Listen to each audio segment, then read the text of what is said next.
Fala, povo de Deus, paz do Senhor Jesus. Bem-vindo aqui ao meu canal, Pastor Wesley José, e vamos dar sequência à nossa leitura da Bíblia Sagrada em 100 dias.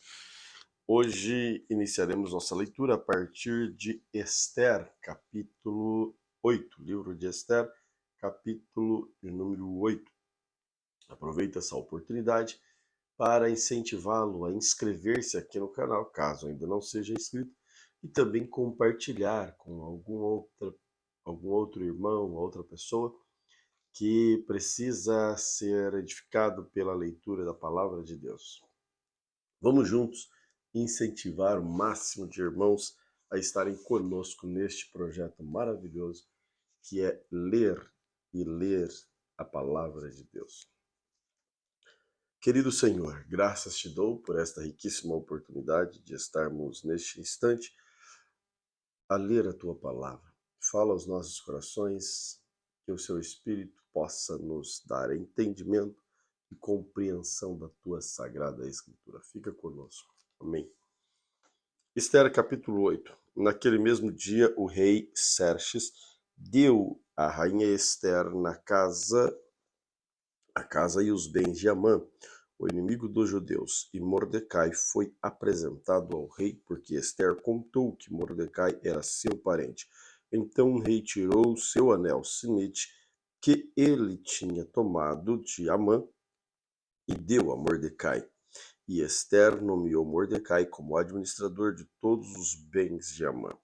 Depois Esther se jogou aos pés do rei e, chorando, pediu que anulasse a ordem de Amã. E o descendente de Agag, e que não deixasse que o terrível plano de Amã contra os judeus fosse executado. O rei estendeu cedro de ouro para Esther. Ela se levantou e ficou de pé diante dele. Então disse: se for do agrado do rei, e se eu puder contar com a sua bondade, e se o Senhor achar que o que eu peço está certo, então assine o decreto anulando a ordem de Amã, a ordem que o filho de Amedade, o descendente de Agag, deu para que no reino inteiro todos os judeus sejam mortos, pois eu não poderia suportar a destruição do meu povo e a morte dos meus parentes. E o rei Xerxes disse à rainha Esther e para o judeu Mordecai: eu mandei enforcar Amã por causa do plano que ele havia feito para matar os judeus, e dei todos os seus bens a Esther. Mas a ordem dada em nome do rei, carimbado com o anel real, não pode ser anulada. Porém, escrevam o que quiserem aos judeus, assinem em meu nome e selem as cartas com o meu anel. Isso aconteceu no dia 23 do terceiro mês, o mês de Sivan.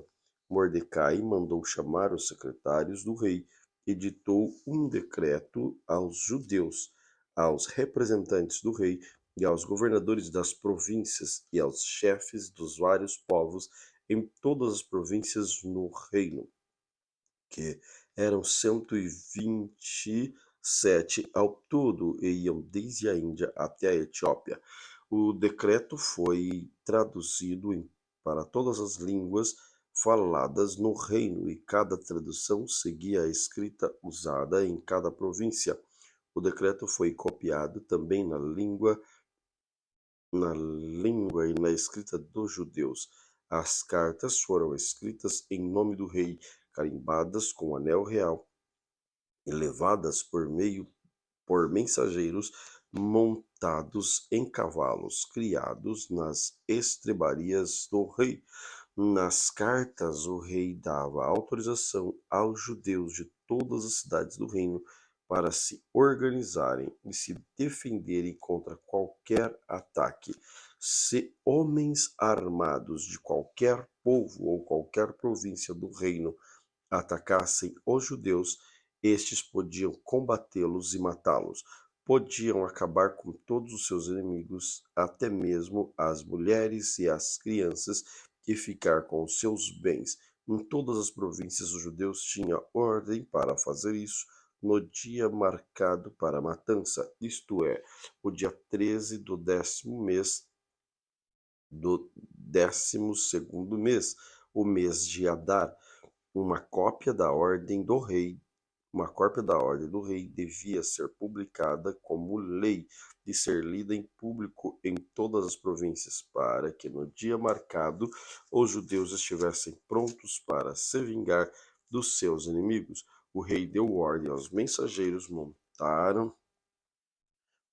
cavalos ligeiros e da estrebaria real e saíram depressa. O decreto foi lido em público também em Suzã, a capital. Mordecai saiu do palácio usando uma roupa real azul e branca, com uma grande coroa de ouro na cabeça e uma capa vermelha de linho fino. Todos os moradores da cidade de Suzã ficaram muito contentes e soltaram gritos de alegria. E para os judeus brilhou a luz da felicidade, da alegria e da vitória. Em todas as cidades do reino, onde foi lida a ordem do rei, os judeus ficaram felizes e se alegraram e comemoraram com festas e banquetes. Além disso, entre os vários povos do reino, muitos se tornaram judeus, pois agora estavam com medo. Esther, capítulo 9. Chegou o dia 13 do 12º mês, o mês de Adar, o dia em que deveria ser cumprida a ordem do rei. Era o dia em que os inimigos dos judeus esperavam dominá-los, mas o que aconteceu foi o contrário. Os judeus derrotaram os inimigos em todas as cidades do reino onde havia judeus. Eles se reuniram para atacar os que queriam matá-los. Ninguém podia resistir os seus ataques, pois todos estavam com medo deles.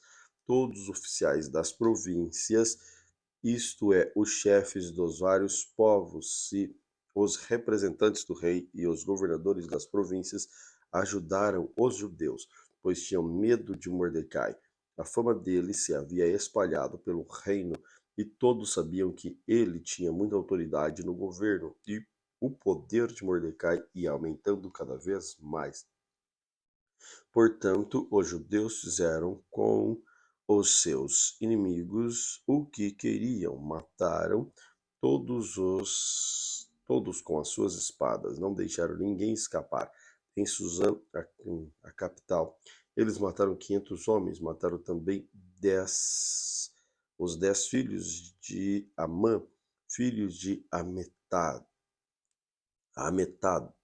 Amedata, o inimigo dos judeus. Os nomes deles eram Parsandata, Dalfão, Aspata, ou Aspatá, Porata, Adalias, Aridata, Parmasta, Arissai, Aridai e Vaizata. Mas os judeus não ficaram com os bens dele. Naquele mesmo dia, o rei foi informado de quantas pessoas haviam sido mortas em Suzã. Então disse a Esther: aqui em Suzã, os judeus mataram 500 homens e também os 10 filhos de Amã. E nas províncias, quantos eles terão matado? O que é que você quer agora? É só pedir. Se quiser mais alguma coisa, eu lhe darei. Então Esther respondeu: se for do seu agrado, ó rei, dê autorização aos judeus de Suzã para fazerem amanhã mesmo o que tinha ordem para fazer hoje, e peço também que os corpos dos 10 filhos de Amã sejam pendurados em forcas. O rei concordou e mandou ler a autorização em público em Suzã, e os corpos dos filhos de Amã foram pendurados em forcas. No dia 14 do mês de Adar, os judeus de Suzã se reuniram e mataram mais 30 homens da cidade, mas não ficaram com os bens dele. No dia 13 do mês de Adar, os judeus das províncias se reuniram, se defenderam, mataram 75.000 inimigos e assim se livraram de todos os que o odiavam, mas não ficaram com os bens dos mortos. No dia 14, eles descansaram e comemoraram com banquetes e festa. Mas em Susã, os judeus comemoraram no dia 15 do mês, pois nos dias 13 e 14 eles mataram seus inimigos e só no dia 15 descansaram. É por isso que os judeus que vivem em vilas e povoados comemoram o dia 14 de Adar com banquetes e festas e mandam comida uns aos outros. Mordecai escreveu tudo o que havia acontecido e mandou cartas a todos os judeus que moravam em todas as províncias do reino, tanto aos de perto como os de longe. Nas cartas, ele ordenou que todos os anos comemorassem os dias 14 e 15 do mês de Adar, pois foi nesse dia que os judeus se livraram dos seus inimigos. Foi neste mês que a tristeza e o luto foram transformadas em alegria e festa. Portanto, que dessem banquetes e festa, mandassem comidas uns aos outros, distribuíssem presentes aos pobres. Assim, os judeus, de acordo com o que Mordecai tinha escrito, começaram o costume de comemorar esses dias. Amã, filho de Amedata, descendente de Agag, o inimigo dos judeus, tinha planejado acabar com eles e tinha mandado tirar sorte, chama-se isso de Purim, para resolver em que dia iria matá-lo. Mas Esther foi falar com o rei e ordenou por escrito que o mal que Amã havia planejado contra os judeus caísse sobre o próprio Amã. Portanto, enforcaram Amã e os seus filhos. É por isso que esses dias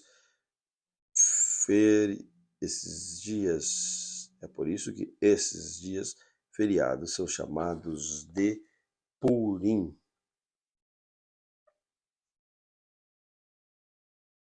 que é plural da palavra pur. Com o resultado da carta de Mordecai e de tudo o que os judeus tinham visto das coisas que aconteceram, eles resolveram que eles mesmos e os seus descendentes e os que se convertessem ao judaísmo, seguiram o costume e comemoraram todos os anos esses 2 dias, conforme Mordecai havia escrito.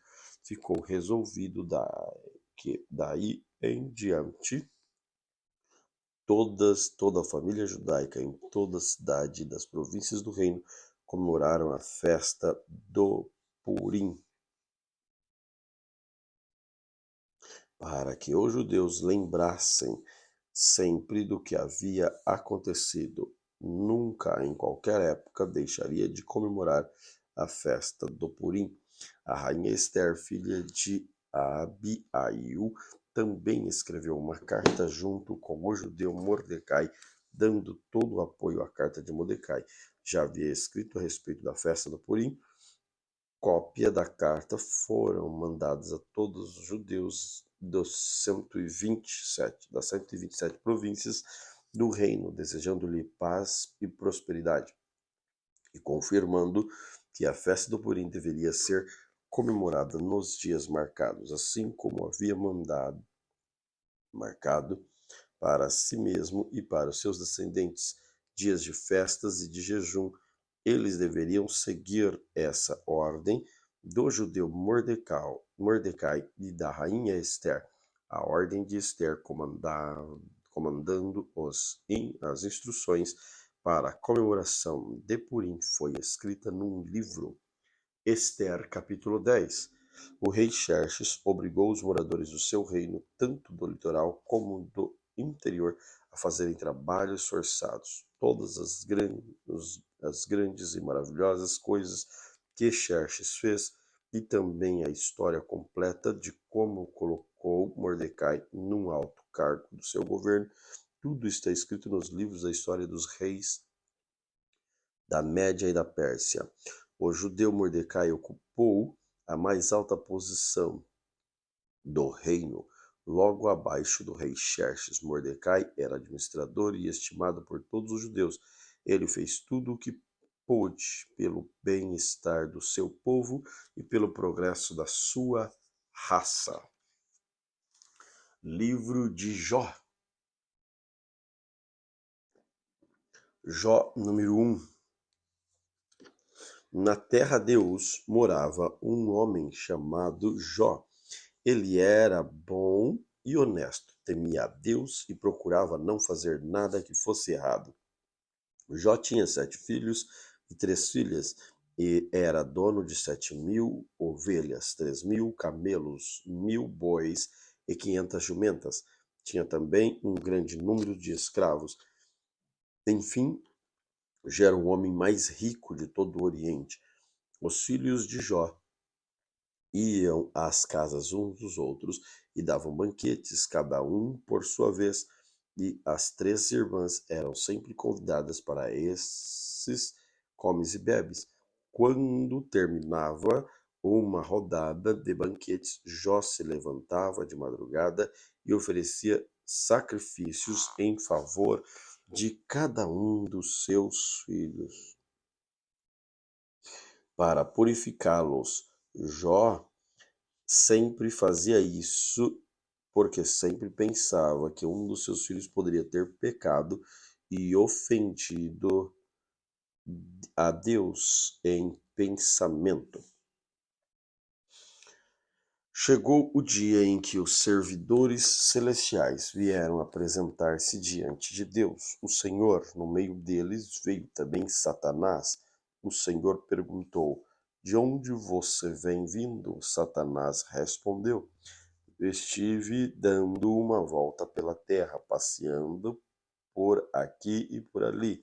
Aí o Senhor disse: Você notou o meu servo Jó? No mundo inteiro não há ninguém tão bom e honesto como ele. Ele me teme e procura não fazer nada o que seja errado.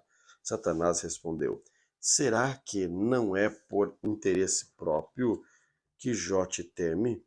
Tu não deixas que nenhum mal aconteça a ele, a sua família e tudo o que ele tem. Abençoas tudo o que Jó faz, e no país inteiro ele é o homem que tem mais cabeças de gado. Mas se tirares tudo o que é dele, verás que ele te amaldiçoarás sem nenhum respeito. O Senhor disse a Satanás: Pois bem, faça o que quiser com tudo o que Jó tem, mas não faça nenhum mal a ele mesmo. Então Satanás saiu da presença do Senhor. Um dia, enquanto os filhos e filhas de Jó estavam num banquete na casa do irmão mais velho, chegou à casa de Jó um dos seus empregados e disse: Nós estávamos arando a terra, com os bois e as jumentas estavam pastando ali perto. De repente, os sabeus nos atacaram e levaram tudo. Eles mataram à espada os empregados e só eu consegui escapar para trazer a notícia. Enquanto este ainda estava falando, veio outro empregado e disse: Raios caíram do céu e mataram todas as ovelhas e os pastores. Só eu consegui escapar para trazer a notícia. Enquanto este ainda estava falando, chegou um terceiro e disse: 3 bandos de caldeus nos atacaram e levaram os camelos. Eles mataram a espada os empregados, só eu consegui escapar para trazer a notícia. Enquanto este ainda estava falando, chegou mais um que disse a Jó: Os seus filhos e suas filhas estavam no meio de um banquete na casa do seu filho mais velho. De repente, veio do deserto um vento muito forte que soprou contra a casa, e ela caiu em cima dos seus filhos. Todos eles morreram. Só eu consegui escapar para trazer a notícia. Então Jó se levantou em sinal de tristeza, rasgou a sua roupa, raspou a sua cabeça, ajoelhou-se, encostou o rosto no chão e adorou a Deus. E aí disse assim: Nasci nu, sem nada, e sem nada vou morrer. O Senhor Deus tirou, o Senhor deu, o Senhor tirou. Louvado seja o seu nome. Assim, apesar de tudo o que havia acontecido, Jó não pecou, nem pôs culpa em Deus. Jó, número 2. Chegou de novo o dia em que os servidores celestiais vieram apresentar-se diante de Deus, o Senhor, e Satanás também veio no meio deles. O Senhor perguntou: De onde você vem vindo? Satanás respondeu: Estive dando uma volta pela terra, passeando por aqui e por ali. Aí o Senhor disse: Você viu o meu servo Jó? O mundo inteiro não há ninguém tão bom e tão honesto como ele. Ele me teme e procura não fazer nada que seja errado. No entanto, você me convenceu e eu deixei desgraçar Jó, embora não houvesse motivo para isso. Mesmo assim, ele continua firme e sincero, como sempre. Satanás respondeu: É só tocar na pele dele para ver o que acontece. As pessoas não se importam de perder tudo desde que conservem a própria vida. Agora, se estenderes a mão e ferires o corpo dele, verás como ele, sem nenhum respeito, te amaldiçoará. O Senhor disse a Satanás: Pois bem, faça o que quiser com Jó, mas não o mate. Aí Satanás saiu da presença do Senhor e fez com que o corpo de Jó ficasse coberto de feridas horríveis, desde as solas dos pés até o alto da cabeça. Jó sentou-se num monte de cinza, pegou um caco para coçar, e a mulher disse: Você ainda continua sendo bom? Amaldiçoe a Deus e morra. Jó respondeu: Você está dizendo bobagem. Se recebemos de Deus as coisas boas, por que não vamos aceitar também as desgraças? Assim,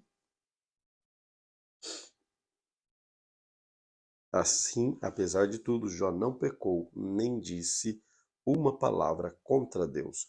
Jó tinha 3 amigos: Elifaz, da região de Temã, Bildade, da região de Sua, e Zofar, da região de Naamá. Neles ficaram sabendo das desgraças que havia acontecido a Jó e combinaram fazer-lhe uma visita para falar de como estavam tristes pelo que havia acontecido e para consolá-lo. De longe eles não reconheceram Jó, mas depois, quando viram que era ele, começaram a chorar e gritar. Em sinal de tristeza, rasgaram suas roupas e jogaram pó para o ar e sobre a cabeça. Em seguida, sentaram-se no chão, ao lado dele, e ficaram ali 7 dias e 7 noites, e não disseram nada, pois viam que Jó estava sofrendo muito. Jó número 3. Finalmente, Jó quebrou o silêncio e amaldiçoou o dia do seu nascimento. Jó disse: Maldito o dia que nasci, maldito a noite em que disseram: Já nasceu, é homem. Que aquele dia vire escuridão, que Deus lá do alto não se importe com ele e que nunca mais a luz o ilumine, que a escuridão e as trevas o dominem, que as nuvens o cubram e apaguem a luz do sol, que aquela noite fique sempre escura e que desapareça do calendário, que seja solitária e triste aquela noite, e que nela não se escutem gritos de alegria, que seja amaldiçoada pelos feiticeiros, aqueles que têm poder sobre o monstro Leviatã.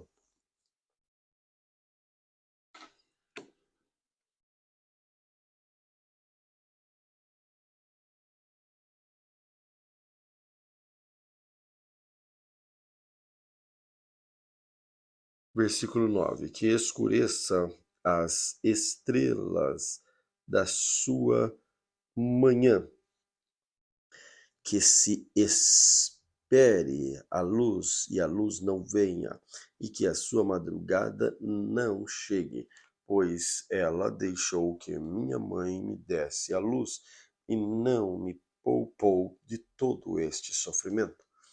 Por que não nasci morto?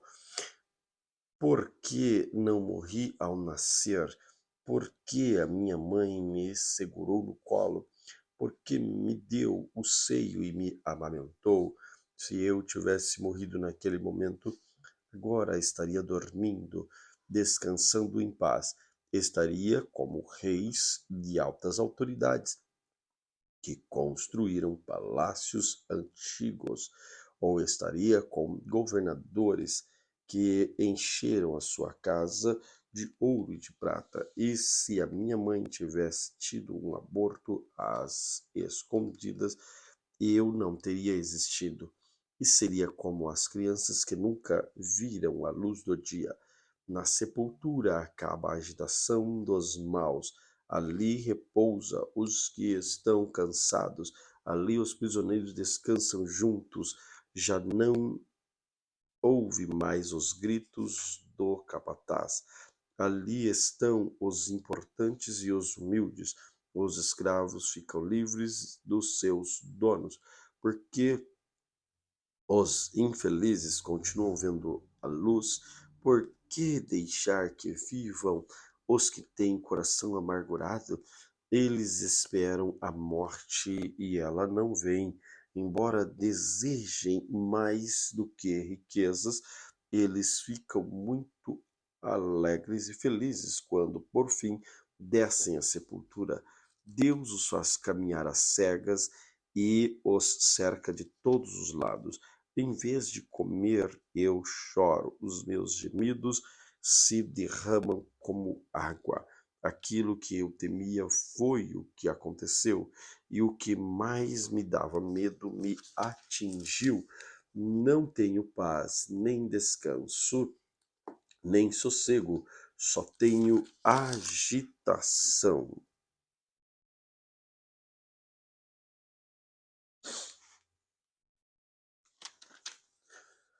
Jó 4. Então ele faz da região de Temã, em resposta disse: Jó, será que você ficará ofendido se eu falar?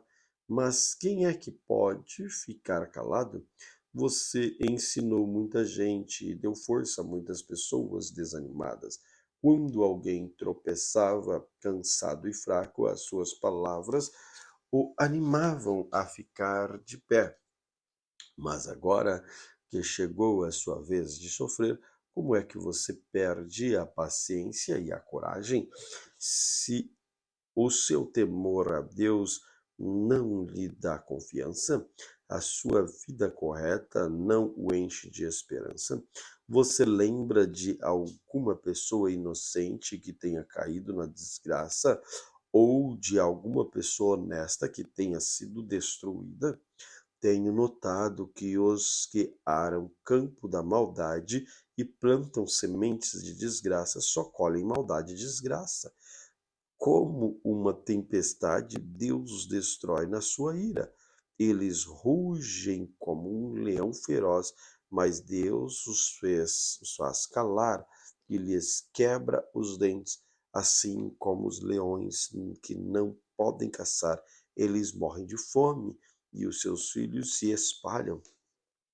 Vem a mim de mansinho uma mensagem em voz tão baixa que mal pude ouvir. À noite, quando as pessoas dormem um sono pesado, eu tive um pesadelo que me deixou agitado. O terror tomou conta de mim. Meu corpo inteiro começou a tremer. Um sopro passou pelo meu rosto e eu fiquei todo arrepiado. Alguém estava ali. Olhei bem, mas não pude ver a sua forma. Houve silêncio e depois ouvi uma voz que disse: Será que alguém pode ser correto diante de Deus? Será que alguém pode ser puro aos olhos do seu Criador? Deus não confia nem nos seus servidores celestiais. Até nos seus anjos ele encontra defeitos.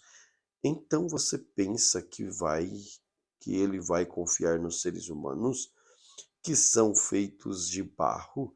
que foram criados do pó e que podem ser esmagados como uma traça.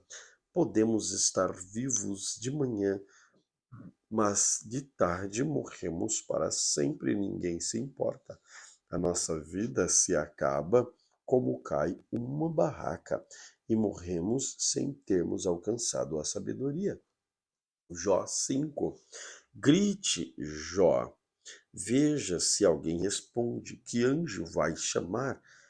Ficar desgostoso e amargurado é loucura, é falta de juízo que leva à morte. Uma vez vi um homem sem juízo que parecia estar progredindo na vida, mas eu amaldiçoei a família dele e os seus filhos não têm segurança. Os tribunais não são condenados injustamente e não há ninguém que os defenda. Os famintos ficam cobiçando as suas riquezas, devoram as suas colheitas, pegando até o trigo que nasce entre os espinhos. A aflição não brota da terra, a desgraça não nasce do chão. Somos nós mesmos que causamos o sofrimento, tão certo como as faíscas das brasas voam para cima. Jó, se eu fosse você, voltaria para Deus e entregaria o meu problema a Ele. Nós não podemos entender as coisas maravilhosas que Ele faz e os seus milagres não têm fim. Deus dá chuva à terra, Ele faz água cair sobre os campos. Deus põe os humildes nas alturas e põe num lugar seguro os que choram. Deus faz com que os planos dos espertos falhem e que as suas ações fracassem. Ele pega os sábios nas suas espertezas e acaba com as suas intrigas. Em pleno dia eles ficam no escuro e no meio-dia andaram às cegas, apalpando como se fosse noite. Deus salva da morte os pobres, ele livra os necessitados das mãos dos poderosos. Deus dá esperança aos fracos e tapa a boca dos maus. Feliz é aquele a quem Deus corrige. Por isso, não despreze o castigo do Deus Todo-Poderoso. Deus fere, mas Ele mesmo faz o curativo. Ele machuca, mas as suas mãos curam.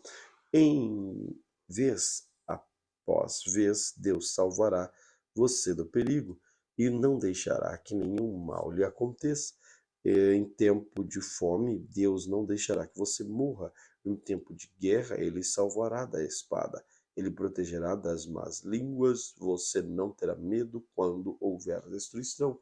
Você se rirá quando houver violência e faltarem alimentos, e não terá medo dos animais selvagens. Nos seus campos as pedras não estorvarão o arado, e os animais selvagens não o atacarão. Na sua casa você viverá em paz, e quando voltar às suas coisas, não vai achar falta dela. Você terá muitos filhos, e os seus descendentes serão tantos como as folhas de capim no pasto. Você vai morrer velho e forte, como um feixe de trigo escolhido no tempo certo. Jó, a vida nos ensina que é assim. Esta é a verdade. Pense nisso para o seu próprio bem. Jó 6. Então, em resposta, Jó disse: Ah, ah, se a minha desgraça e os meus sofrimentos fossem postos em balança, com certeza pesariam mais do que a areia do mar. E foi por isso que eu falei com violência. As flechas venenosas do Deus Todo-Poderoso estão fincadas em mim, e o veneno entra na minha alma. Com os seus ataques, Deus me tem enchido de terror. O jumento fica contente quando come capim. O boi não reclama quando tem pasto. Mas quem gosta de comida sem sal, quem que gosto tem a clara do ovo? Não tenho apetite para comer essas coisas e tudo o que como me faz mal. Ah, se Deus me desse o que estou pedindo. Ah, se Deus respondesse à minha oração. Então ele me tiraria a vida, ele me atacaria e acabaria comigo. Se eu soubesse que Deus faria isso, daria pulos de alegria, mesmo sofrendo muita dor, pois Deus é santo e eu nunca fui contra suas decisões. Onde estão as minhas forças para resistir? Por que viver se não há esperança? Será que sou forte como pedra? Será que o meu corpo é de bronze? Não sou capaz de ajudar a mim mesmo. Não há ninguém que me socorra. Uma pessoa desesperada merece a compaixão dos seus amigos, mesmo que tenha deixado de temer ao Deus Todo-Poderoso. Mas eu não pude contar com vocês, meus amigos, que me desapontam como um riacho que seca o verão. Primeiro ele está cheio de gelo e de neve, mas depois vira água e vai sumindo no calor, até que no fim o seu leito fica seco e duro. As caravanas se perdem procurando a água, avançam pelos desertos que ali morrem. Aqueles que vêm de Temá e de Sabá procuram esses ribeiros cheias de esperança. Porém, quando chegam, todos ficam espantados e a sua esperança morre ali. Vocês são como esses ribeiros. Vocês veem a minha miséria e ficam com medo. Por acaso pedi que vocês me dessem qualquer coisa? Ou que me oferecessem um presente? Será que eu pedi que me salvasse de um inimigo ou que me livrassem da mão dos bandidos? Ensinem-me, que eu ficarei calado. Mostrem os erros que cometi. Quem fala a verdade convence, mas a acusação de vocês não prova nada. Será que vocês querem criticar o que eu digo? Querem tratar as palavras de um homem desesperado como se elas fossem vento? Vocês seriam capazes de vender um órfão em leilão. Vocês venderiam até mesmo um amigo. Olhem bem nos meus olhos e digam se estou mentindo. Retirem o que disseram. Não sejam injustos, não me condenem. Eu estou com razão. Vocês pensam que sou mentiroso? Será que não sei o que é certo e o que é errado? A vida nesse mundo é dura como o serviço militar. Todos têm de trabalhar pesado. Jó número 7. A vida neste mundo é dura como o serviço militar. Todos têm de trabalhar pesado, como o escravo que suspira pela sombra, como um trabalhador que espera seu salário, mesmo mês após mês. Só tenho tido desilusões e as minhas noites têm sido cheias de aflição. Essas noites são compridas e eu me canso de me virar na cama até de madrugada. Fico perguntando: será que já é hora de levantar? O meu corpo está coberto de bichos e de cascas de feridas, e a minha pele racha e dela corre pus. Os meus dias passam mais depressa do que a lançadeira do tecelão e vão embora sem deixar esperança. Lembra, ó Deus, que a minha vida é apenas um sopro. Os meus olhos nunca mais verão a felicidade. Tu me vês agora, porém não me verás mais. Olhas para mim, mas eu já terei desaparecido. como a nuvem que passa e some. Assim, aquele que desce ao mundo dos mortos nunca mais volta. Ele não volta para casa, ninguém lembra mais dele. Por isso, não posso ficar calado, estou aflito, tenho de falar, preciso me queixar, pois o meu coração está cheio de amargura. Será que sou o mar ou algum outro monstro do mar para que fiques aqui me vigiando? Quando penso que na cama encontrarei descanso e que o sono aliviará a minha dor, então os espantos então me espantas com sonhos e com pesadelos me enche de medo. Eu prefiro ser estrangulado. É melhor morrer do que viver neste meu corpo. Detesto a vida. Não quero mais viver. Deixe-me em paz, pois a minha vida não vale nada. O que O que somos nós para que nos dê tanta importância e te preocupas com a gente?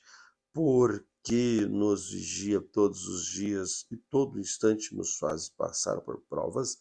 Quando deixas de olhar para mim, a fim de que eu tenha um momento sossegado? Se pequei, que mal fiz a ti, ó vigia das pessoas? Porque fizestes de mim alvo das tuas flechas? Por acaso sou uma carga tão pesada assim? Por que não perdoas o meu pecado e não apagas a minha maldade? Logo estarei na sepultura. Tu me procurarás, mas não existirei mais. Glória a Deus por esta leitura que Deus nos permitiu fazer. Que Deus continue abençoando você e toda a sua família.